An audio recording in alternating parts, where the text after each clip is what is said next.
Hey everybody, it's Matt Michaels here with Sin City Steve and the boss of comedy, Rob Bussolari. Thank you. The Vegas Bad Boys of Podcasting. DJ Impact is off on a cruise with King Lucky, and God knows what's happening. On the quest for those white fuzzy slippers faux show. Yeah. He always finds ways to get in a boat with other men. Is this a theme? I don't know. You know, I guess I didn't get that until now. That's some pretty astute dot connecting right there. I don't know. Is that what we're calling a dot connecting? No, we call it a boatload. It is a boatload. Oh, that was good. That was good. That was good. All right. Well, that will get us into what was too sweet for this week.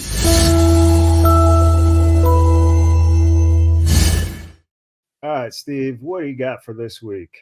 All right. So, AEW Full Gear, very recent past. And yeah, Will Ospreay is all elite, bruv.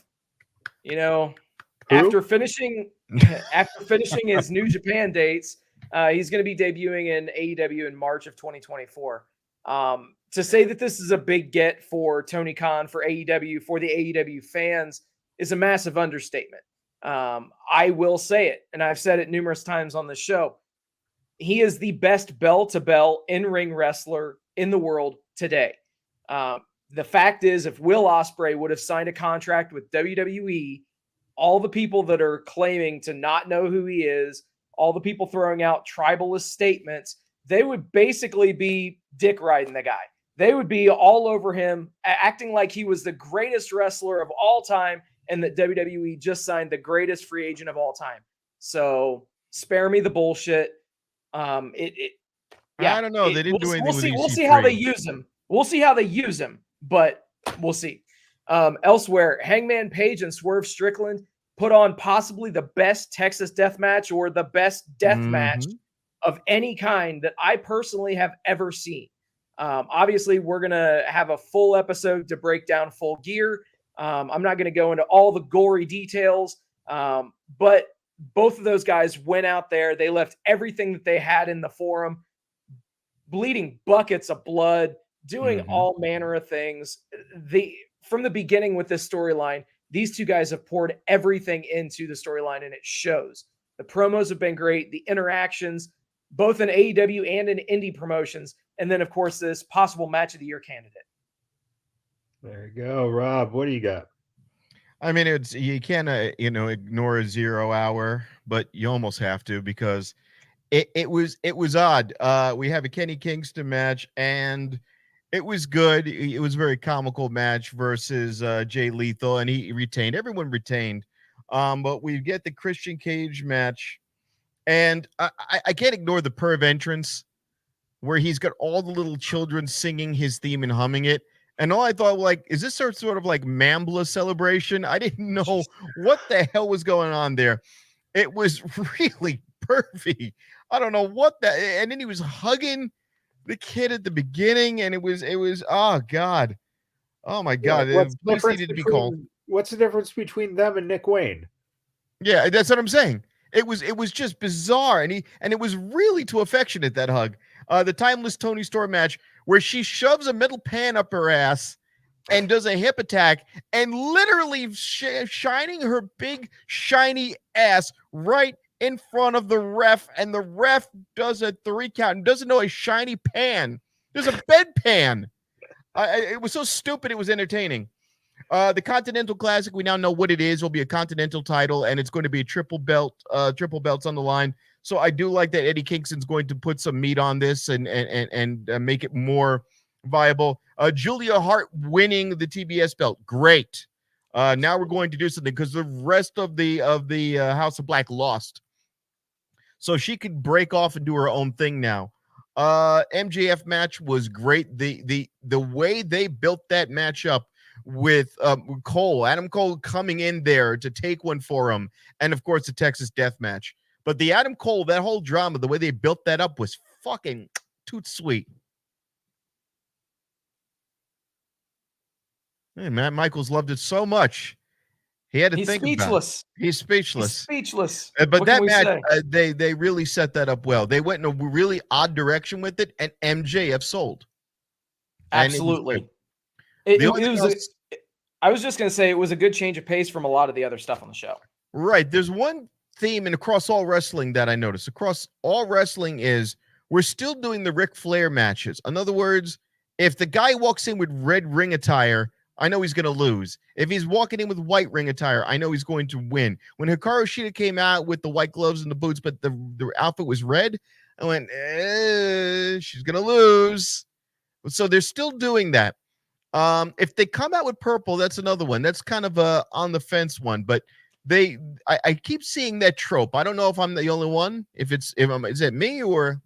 So I hate to be that guy just to poke holes in what you just said, but Julia Hart just won the TBS title, And she was in we red and applauded black. her for doing that. She was wearing red. So Right. She was, but but everybody else fell in line with that whole layout. So but the Texas death match, when he hung Hangman. Oh geez, dude. When Swerve Strickland wrapped the chain around Hangman's neck and hung him up and strung him up by his neck, I mean, God, that was just, I mean, the cinder blocks. Jeez, best use dude. of a strap on in wrestling in a long time. Okay, I guess. are we talking about Nick Wayne again? all those little boys. What was that? What the hell was that? Great question. It was like child trafficking going on. Like, and it was really creepy. I do have to say though, I do appreciate them calling his stable officially the patriarchy. And then he left the patriarchy. Awesome. He ran away like a bitch. All of his little children. Right. Who's going to protect the children? Exactly. Luchasaurus? It's a big dinosaur. That's got to hurt. Yeah. Cox Cable, everyone. Help that.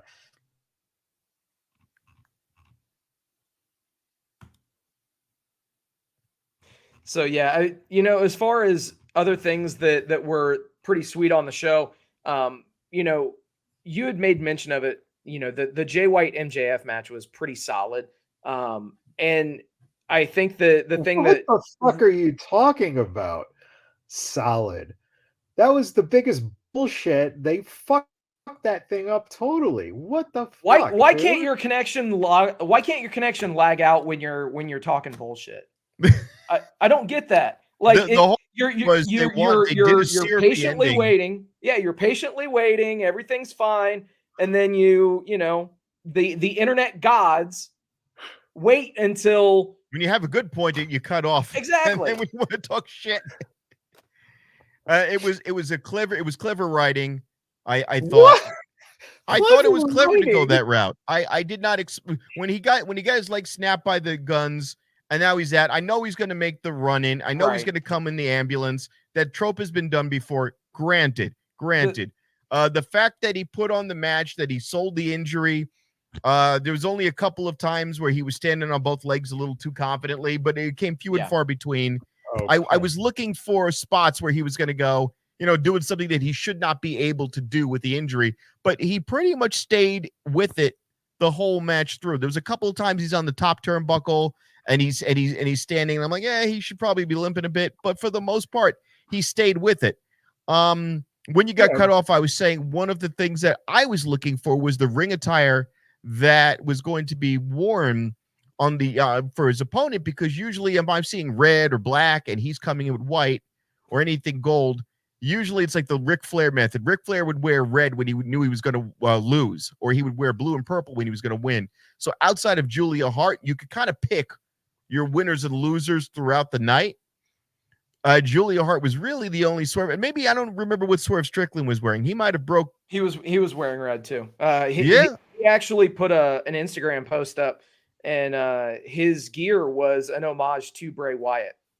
Like, okay, he deliberately wore the red and black vertically striped And pants. well, that was the thing. The only time that doesn't work is because Hangman Adam Page came out with black as well. Right. So now it was kind of even. But sometimes, I look for the Ric Flair method where I'm like, all right, I know who's going to win. So how do we get to the victory now? How are we going to get to that point? Exactly.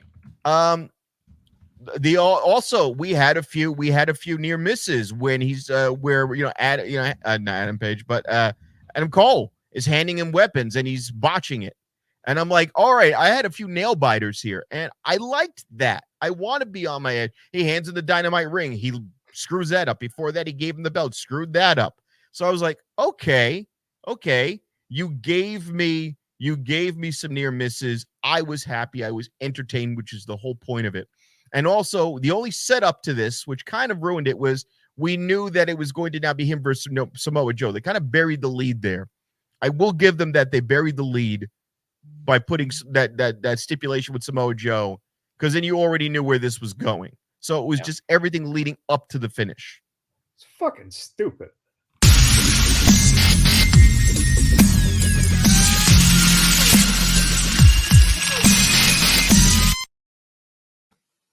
All right.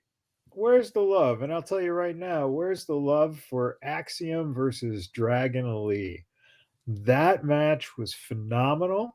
It kicked ass and shows how an actual lucha match should be fucking done, not just fucking spot monkey bullshit. I.e. Young Bucks and their fucking matches with Penta and whatever the fuck and that bullshit was. Those guys need to fucking go away, don't they? They are. They are. They are. Well, when you guys need to go, no, they're legitimately taking a break. Oh no, I don't mean taking a break. I mean like the desert, like like mob style. Like Adam Copeland and the Young Bucks, get in a car and we drive them out. The worst thing I ever said was old WWE, even when we're borderline whores, you want to murder people. Well, yeah. They hailed from Rancho Cucamonga. Their bodies were found 3 miles away from the Las Vegas border. Oh, no. Dead bucks. No, you know dead what? Bucks. Dem dead bucks. That's right, man. We get a Briscoe in there to do it. And I think Briscoe, there's only one Briscoe. You're not going to get the dad. We get a Briscoe in there to do it. And we bury him at Cracker Barrel. Of course. So are they going to come back like Gangrel, and just be undead now? The undead Bucks. The undead Bucks. I like it. But Dragon Lee and Axiom, it shows that they're starting to think Ray is going. We need to start building a new lucha style wrestler. So,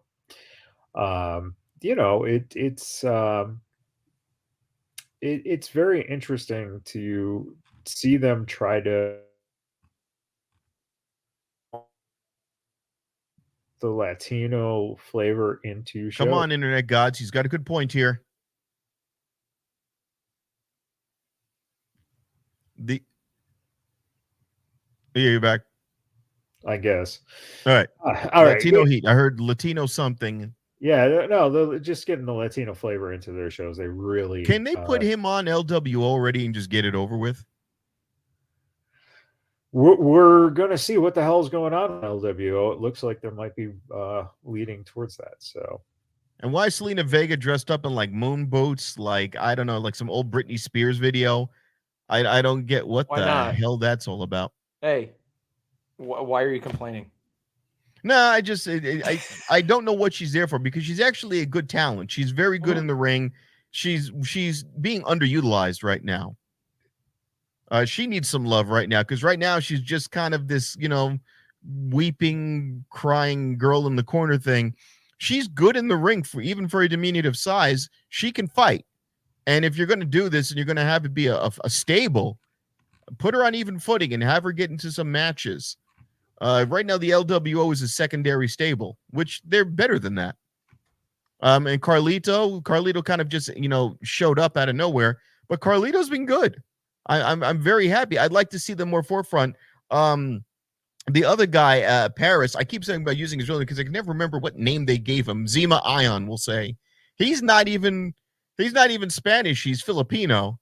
They give him very limited lines, and he's actually another one, talented in the ring, talented on the mic. He's very good. He is so underutilized. Where's the love for him? He's not being used. He's literally just there to pick somebody up after they get knocked the fuck out. And then he kind of grabs them by the shoulder. You okay? You okay? What are you doing? And what is this, like Sunday Night Heat? We're going to see you do like a 5-minute, squash match where you just get laid the fuck out? No, put him in. Use him. And also, what's going on with our good guy over here? We get we were told that we're getting one of the guys from Inland Empire, but where's Mark Davis? He is injured. Okay. Yeah. Kyle Fletcher, that was why they kind of spun him off and put him into the Don Callis family, because Mark Davis got injured like right after they signed, unfortunately. And Will Ospreay is also listed on the TNA roster. He's listed as a member of their team. They just kind of shoehorned him in there. But fucking A, he's good wherever he goes. The thing I like about him is you could put him in anywhere. Yeah. But in other rosters, he's just kind of like, he's just on the team. I don't really know. And also, did they formally say he's with the Don Callis family? Yeah. Fletcher? No. Ospreay. He's been used as a mercenary. He was a mercenary, but yeah, I don't think that. Yeah, I don't think that he's going to be in the family like when he comes in. And what you could do though is you have him join the family, and then you have the tag team. So you have the Inland Empire Gold, because everything is gold for some reason, and now you have them in the tag team run. It's funny on two levels because everything's gold because it's AEW, but it's also gold because a lot of these guys are in their 40s and 50s and 60s, and you're like, these are your golden years of wrestling. Come to AEW. Your golden years. We'll make you a gold team. What are the Golden Jets? It's a hockey reference, I'm guessing. Yes. And it's like, okay, Chris Jericho is also a New Jersey guy, kinda.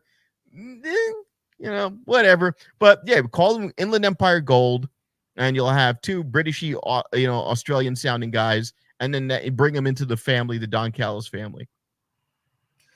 Steve, you got any more love to spread? Oh, I always got love to spread, man. You should know that. Come on. I try to not be negative. What's that? Yeah, spread it all over like Christian Cage and some 12-year-olds. Oh, Jesus. Yeah. Boatload. Boatloads. I'm your father. But realistically, it stood out to me in the build to Full Gear. Just genuinely, where is the love for most of the AEW tag team division? They arguably have one of the best tag team divisions, if not the best tag team division in all of pro wrestling. And the four-way ladder match. Proud and powerful.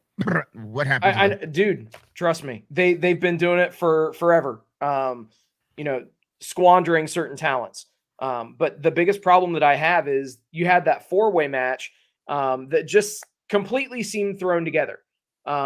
If Full Gear is one of your major shows of the entire year, this match shouldn't feel thrown together, and it shouldn't have a stipulation that's put on it literally the day before the show. I think that they could do so much better than what they are right now. And I think that is tying back to not getting the audience to emotionally invest in your characters. I think the root cause is the same at the end of the day. But definitely we've talked about the women and the issues with, developing a connection with the audience. But unfortunately, you just have to shove a bedpan up your ass and into hip attacks. And evidently hit you with the sweet cheek music and it's a wrap. But yeah, the tag teams, unfortunately, it looks like it's basically the same thing. Great win by Starks and Big Bill, but yeah, it was just thrown together. Yeah, there you have it. Once again, no love for anything in AEW. Jeez. But that leads to what the fuck?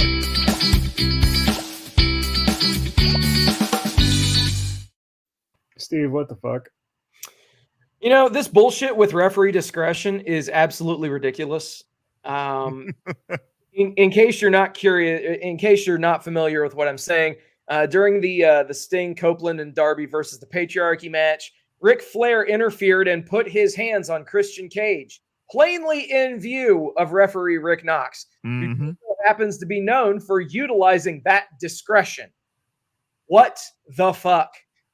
Speaking of that match, Darby Allin just does not give a fuck anymore or has ever given a fuck about his health and will take seemingly any bump imaginable, especially considering he is off TV starting this week as he prepares to climb Mount Everest. They said that I laughed my ass off. Well, like legitimately, that's been a thing. Like he is going to climb Mount Everest. Who fucking cares? Hopefully he fucking rolls down it. Jesus. It's a lot easier now with the global warming. Exactly. You just take the slide. Also, is Sting actually going to carry him up like he's been carrying him the whole time? Sure. It wouldn't surprise me if they find a way to attach Sting to one of those fucking repeller cords, and he finds a way to use that to cheat to get him up there. Yeah, don't worry, they'll thaw out in like 10 years. Yeah, of course. And make sure it wasn't the riggers who did Owen Hart's work.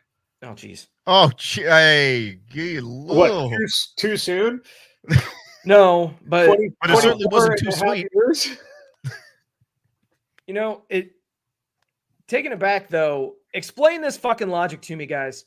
On 0 Hour, after MJF and Samoa Joe beat the Guns, obviously we talked about MJF getting laid out, getting ambulanced out of the arena.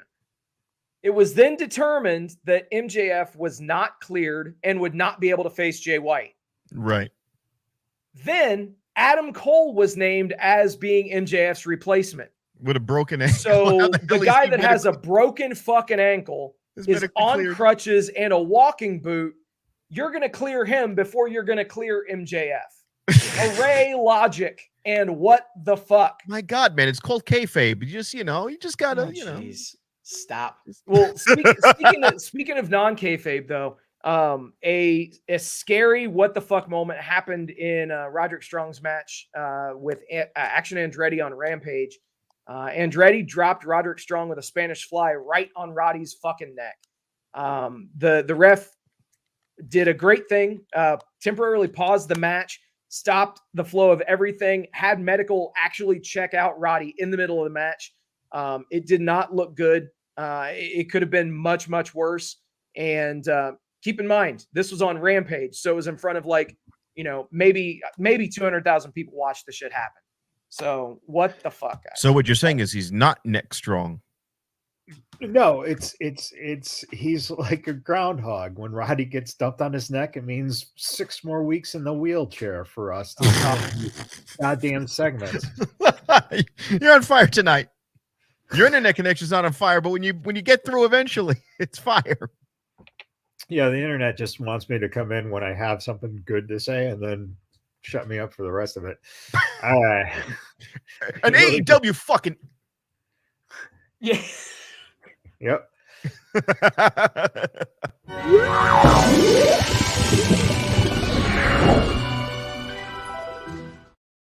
All right, we're looking out for some stuff.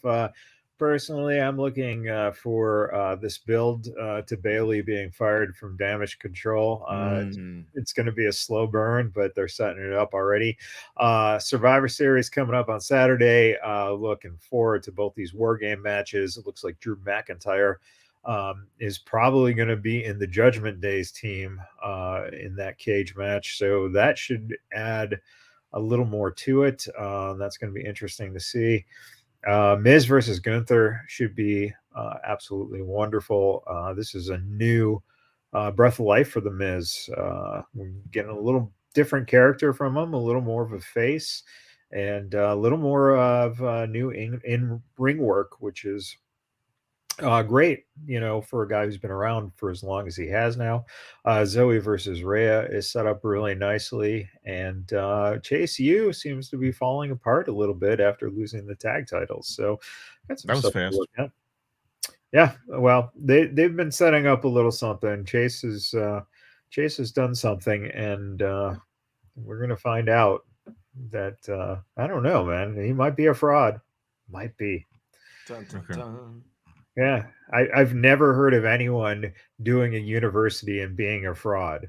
Never.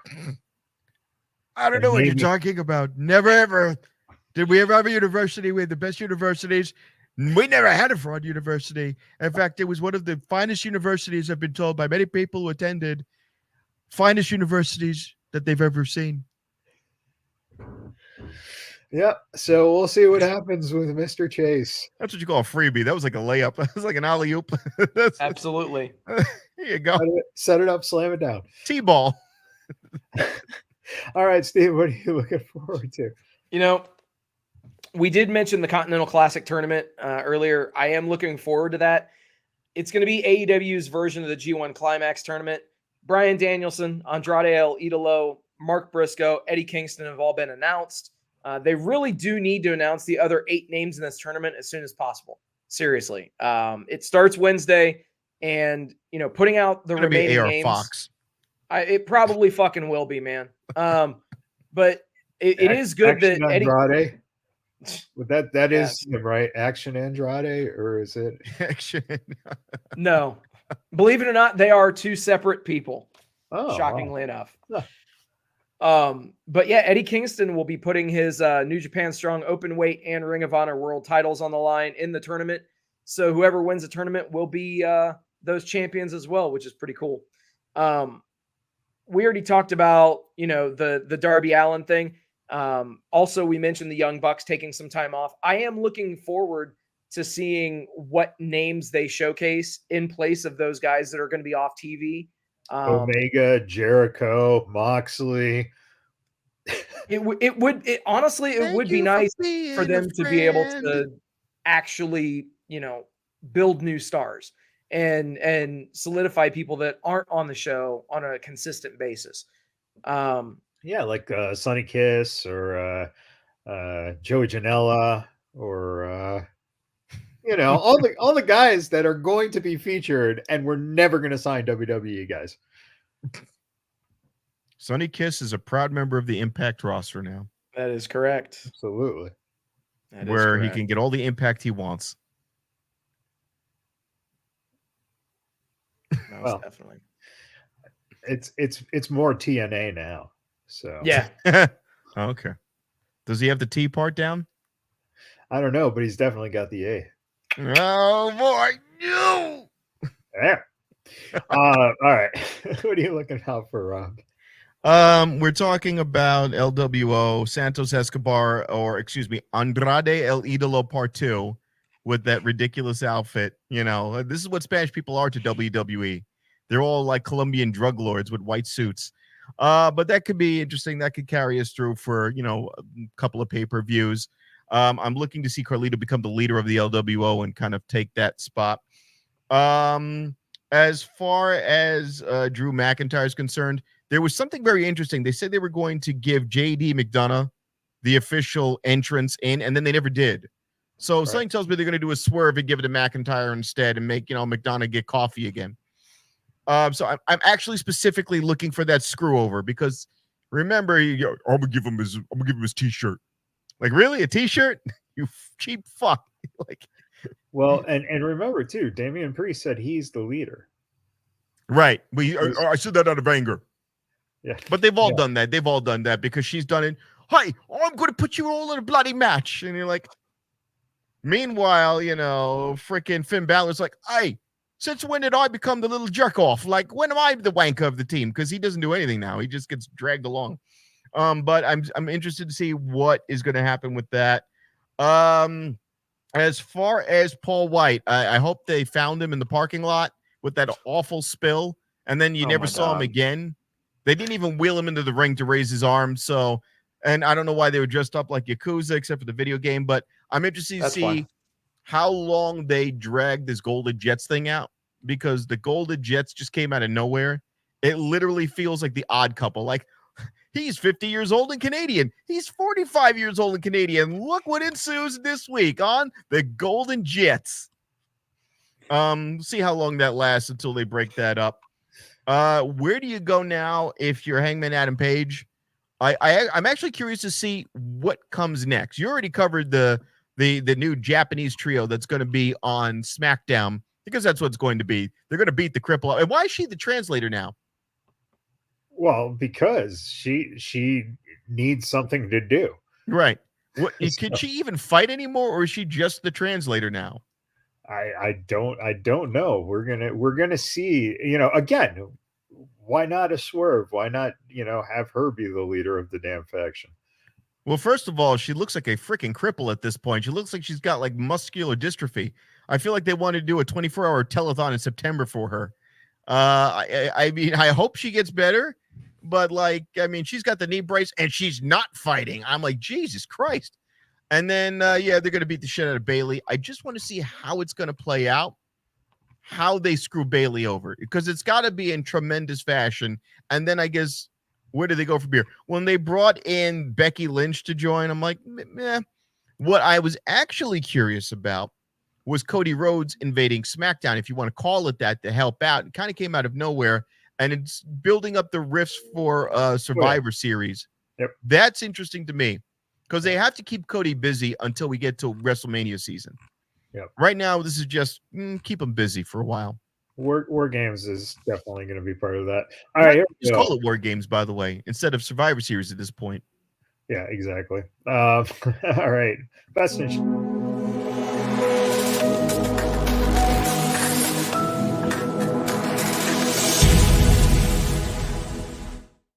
Steve, Best in Show. AEW Full Gear, All bar right. none, no question. Rob, Best in Show. I don't want to count Full Gear because that's a pay-per-view, so I'm going to say SmackDown. And I will agree on SmackDown. And there you have it. There is this week's episode of Wrestling Talk.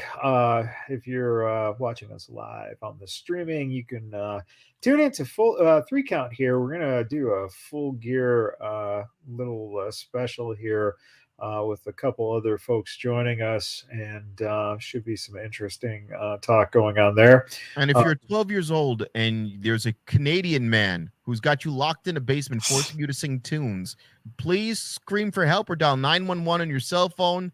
Help is on the way. And it could also be just a Golden Jet. So a Golden Jet stream.